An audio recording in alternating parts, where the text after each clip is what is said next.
Мистик мэр.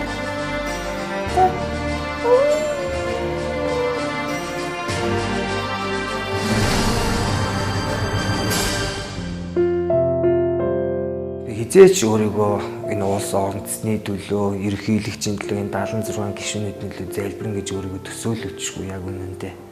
Бүхэл энэ амьдралын хар бараанд дандаа л тэр том эрх мэдэлтэй хүмүүсүүд буруутай байдсан байна. Тэднийг дандаа үзэн ядах зүр сэтгэлээр хандаж, тэднийг үзэн ядж исэн дуу хүртэл зохиогоод, хипхоп зохиогоод тэднийг хараадаг байсан. Харин Иесус Христэд итгэсэн миний нүд өөрчлөгдсөн, миний зүр сэтгэлийн хандлага өөрчлөгдөд.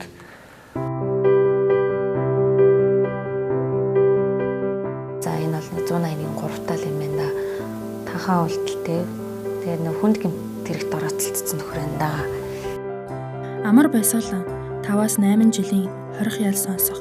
Дээр нь 6 сая төгрөгийн нэхэмжлэлтэй хэрэгээр ган чимэг өмгөөлөгчтэй уулзжээ.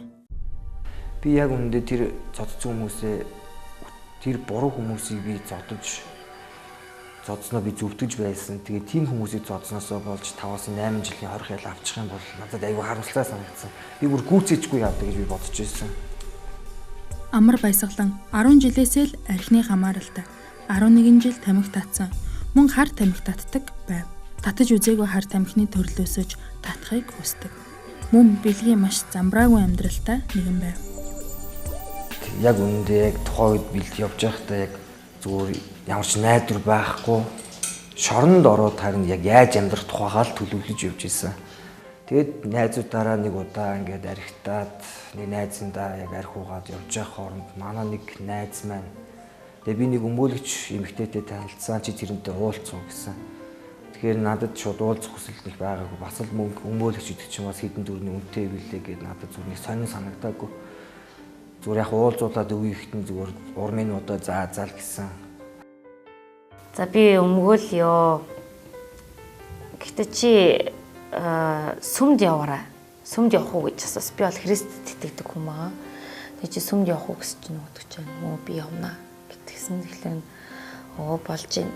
Тэгээ бас нэг итгэлийн баяр хөөр гэдэг нэг хөтөлбөрөөд маа чи тэрэнд бас яа хамрагдах хэрэгтэй наа. Бараг л тэгжээж би чамайг бараг л өмгөөлье шүү гэсэн утгатай юм ойлгуулсан л та. Тэгээ амар хайцгалан зөвшөөрсөн. Тэгээ би за яа энэ одоо ирэх болов яадаг бол гэж чон дотроос тэгж бодсон л та. Тэгэд яваад очиход эдгэрлийн баяр хөөр хөтөлбөрийн 17 дугаар хичээл уушлах сэтгэл гэдэг нэг хичээл орж ирсэн юм аа.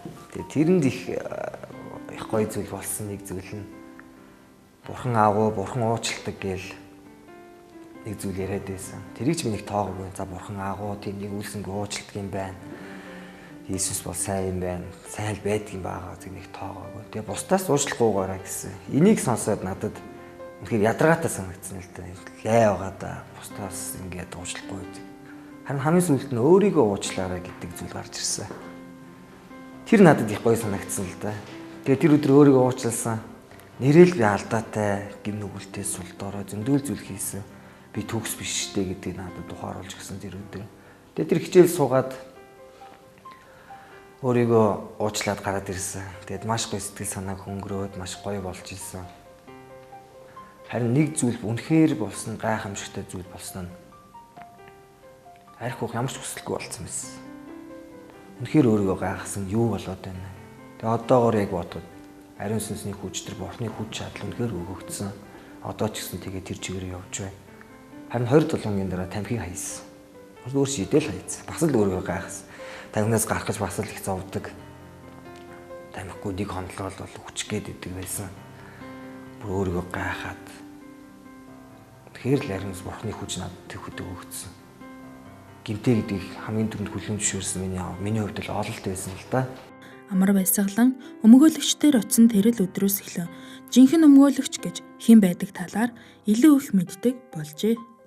Тэр өмгөөлөгчөөр дамжуул сүм чуулгантай холбогдсон өмгөөлөгчөөр бол хэрэгээ өмгөөлүүлээгүй.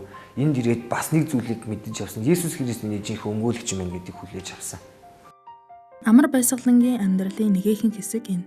Түүний амьдрал тохиолдсон гайтай болон гайхамшигтай олон зүйлийг богино хугацаанд өгүүлэхэд тун хайран санагдана. Ингээд энэ удаагийнхаа дугаарыг Есүс Христ бол хамгийн сайн өмгөөлөгч гэдэг үгээр өндөрлөе.